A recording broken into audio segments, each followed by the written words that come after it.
Today's message from the guides. We are with you, always and in all ways. Today we would like to discuss a sensitive topic with you, not personal but worldly. There are too many distractions and delusions around your planets at this time. There are no limits to this deception and distraction that are taking place. Much of it is created with nefarious intention of doing so to distract the masses. However, so much of it is self-inflicted by people who avoid dealing with their own stuff, meaning emotions, thoughts, habits, and challenges in life. Too many are focused on the external desire to hook people into social media, to addictive behaviors around consumption of information.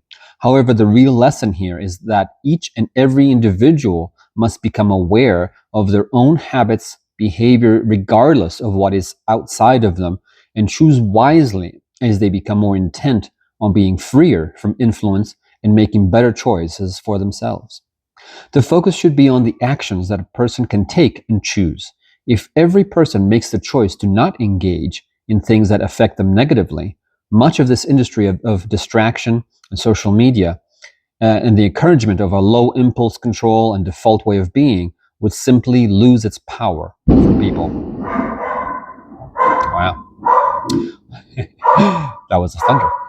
What is missing is the awareness and the conscious choice of what is it that needs to be done now, and this decision making it free of outside influence. The second crucial ingredient for success here is confronting what you are internally avoiding: emotions, trauma, difficult situations, challenges. So ask yourself, what am I avoiding?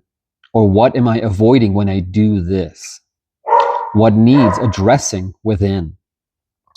Just by giving it the time of day, those things can come to the surface in a healthy way and be healed when it is done with love for oneself, gentleness, and courage.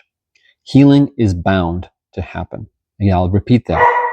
What is done with it needs to be done with love, oneness, gentleness, and courage. Healing is bound to happen. The need for distractions, avoidance behavior, etc. will be reduced, and self-mastery is the ultimate result of that, where you are not triggered, avoiding or filling your mind and time with things that you do not really need. Enjoy that and do that. So what I'm going to do, I'm going to actually make a longer video with more details and explanation about it later. Okay, so enjoy that. So let's continue this conversation. So what the guides were trying to talk about is taking personal responsibility for what is out there. A lot of people spend too much time of blaming the outside world, and there are a lot of distractions now, a lot of things that are happening, a lot of things that are addictive and made to be addictive. But just blaming others for faulty things, faulty systems is part of the thing. We need to fix them, that's for sure. But also we need to focus on what can we do right here, right now to change how we do. So this goes back to that deeper lessons of self-mastery. It's not about how the world is, but how you respond to it. Not just to react to it, but how do you respond to the world? And Rumi said it beautifully. I'm going to probably butcher it. And it's like, when I was young, I tried to change the world. When I became older, I changed myself. It's not about, we do need to change the world. I'm not taking it out of that. There's a lot of things that need to be fixed and changed, but over focusing on that and taking no personal responsibility about what you're experiencing, that's also a mistake. And you can do a lot to reduce your consumption of things that are not good for you. We'll start with basic consumption, like, whatever we always know about, like, drugs and alcohol. Yeah, too much is not good for you. And it could be disrupt your life and your wellness and everything you do, your mind.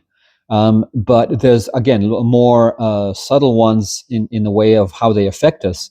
And that is, for example, scrolling on the phone, or they talked about social media in this one. But I think that it's just an exemplification of those things that, okay, but what are you doing right now? Why are you choosing to do this at this moment, at this time? So the important part is to start exploring within yourself. What am I avoiding in my life? And this is where daily meditation or connection with your guides, which I have some courses on my website, you can check it out, it really helps because you can like, okay, what's going on? Why am I spending more time on the phone or watching TV or just whatever distraction you have did you do? And sometimes the distraction could be like look effective and positive, productive, like such as overworking. Oh, I'm working a lot. I'm working 12 hours a day, getting a lot done. Yes, that's great, but it's something you're not doing that you're supposed to be doing. Avoiding other things, other responsibilities, or things that are good for you, such as self-care, rest, exercise. So and I've seen a lot of people happen to. So it's any kind of addiction or overuse or things that I used to avoid those things. And then this is where it comes to the important thing. As they said, like you have to approach yourself with love, gentleness, and courage. Because courage is what you do in spite of fear or discomfort. So when you are exploring yourself, it feels uncomfortable, especially those areas that, ooh, I'm doing something that is not really that good for me. I'm doing some kind of a behavior that is not in my highest good to do, whether it's scrolling or waiting or just doing a lot of different things to avoid looking within and exploring within. So the important part of it is take personal responsibility for what things are, take the time and energy to do and fix yourself. Because once you fix yourself, once you explore those things, wow, I need to look into this, my relationship, my career, my self-care journey, my spiritual journey.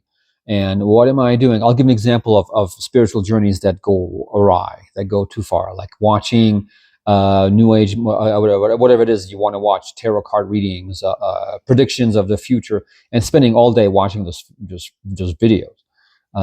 Yeah, you probably know a little more, but you might overdo it too because you spend too much time in the future or too much time in other people's, and you are passive. You're not really taking care of your own self. So even in the new age stuff, I know you in the process of spiritual awakening. Sorry, that's a better word. You want to explore more and more and more. You want to consume more. At some point, you're over consuming. At some point, it's time to go within and start shifting things from inside.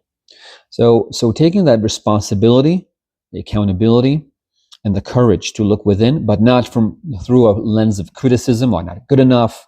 I'm not creating enough. I'm not doing this enough. Not that I'm not enough energy, but doing from like, what needs addressing? Oh, I'm feeling a little lonely today. Oh, okay. What can I do to help myself? Maybe I should call a friend. Maybe I should do something. Maybe I should engage. Oh, understand, what is the loneliness coming from? Why do I feel lonely? And what is it that are people around me not giving me that? Just as an example. And if that loneliness, I feel lonely, what does it come from? Where did it come from? What is the first time in my life that I felt it? This is things you can do. And it's an internal process of exploration of self. And again, through curiosity, not judging or criticism, but curiosity and courage. Why am I feeling lonely? When in my life have I felt lonely? And what was the strategy I developed? Usually in childhood, you develop some strategies to deal with that. And you realize, wow, I'm still doing that. Ooh. Okay, so that's just an example. There's every other thing. What am I avoiding? Well, I'm avoiding doing a task. What task is it? Why am I avoiding this particular task? What am I avoiding addressing something that might feel a little uncomfortable? Why am I uncomfortable with discomfort, with being uncomfortable? To let go of that. And that's about self-confidence, being in your power. Because when you're in power, like, it's a little uncomfortable. That's okay. Let's see where it goes. And this is part of that, of self-healing and self-reflection. It's like, it's okay to feel a little uncomfortable in that process of exploration. And exploration doesn't mean like digging through your wounds and just like leaving them open, of course. The idea is like, okay, what am I here to learn about myself? And taking it like that next step. That I like to call it the process of emotional peace, deep emotional personal peace inside, of going through that process. And maybe I'll do a little video on that and just do an example of that, a full example of how to do that process, and doing it with clarity, with curiosity and courage, and doing it not for the service of others, but a service of I can just master myself in a better way and get rid of those triggers. And it's going to be easier to let go of those things such as distractions when you're more aware, and just becoming more aware of it. Like, oh, I'm doing distractions. Oh, I need to stop, take a deep breath. What do I really need to do it? And for me, especially someone with ADHD, those distractions always like, oh, there's always a squirrel or a butterfly that distracts from what it is. Side quests, all kinds of side quests, all throughout the day. So taking the time, like, okay, wait, I'm getting distracted again. What am I supposed to really be doing right now? What is in my highest good to be doing right now? And that it will be helpful for me in some way. And sometimes they're like, oh yeah, that's right. I need to send that email, or I need to actually meditate right now because there's something that's bothering me. I need to work on it. Those kind of things. So self-reflection, noticing yourself, and going to that next level. So enough blaming everything around you. Oh, life is hard right now. It's too many distractions. Yeah, doesn't mean you don't have power over them. And this is also a part of our lesson, is to learn to do that. A lot of people go again extremely into the analog. Oh, I'm not doing anything in a computer. I don't have a phone. I don't have an email. You're just detached from the world. You can't be. You can be, but it's not healthy to be detached. The harder lesson is actually to be conscious and with intention, and still be connected to what needs to be connected. Because let's be honest, technology right now is a great service to us in so many ways. So such as this phone, I can record it on it. I can do beautiful videos, share my thoughts and ideas with the world, and the guides' thoughts and ideas with the world, which is what I'm here to do as an ambassador of theirs, is to do that. And I can do that and share, and you can learn new things and reflect within yourself, or you can watch stupid videos of someone just slipping on the ice, which is funny too. But there's a limit to that. There's a place in which, okay, that's fun, but now it's becoming too much, and I'm just wasting time, or I'm just like not doing what I really need to be doing, which is taking care of this. All right, hope this has been helpful. If there's anything that you want to talk about or ask about this or expand about it, please let me know. Please like and subscribe if you like this video. I'm going to combine it with the other videos, so hopefully it'll get this going.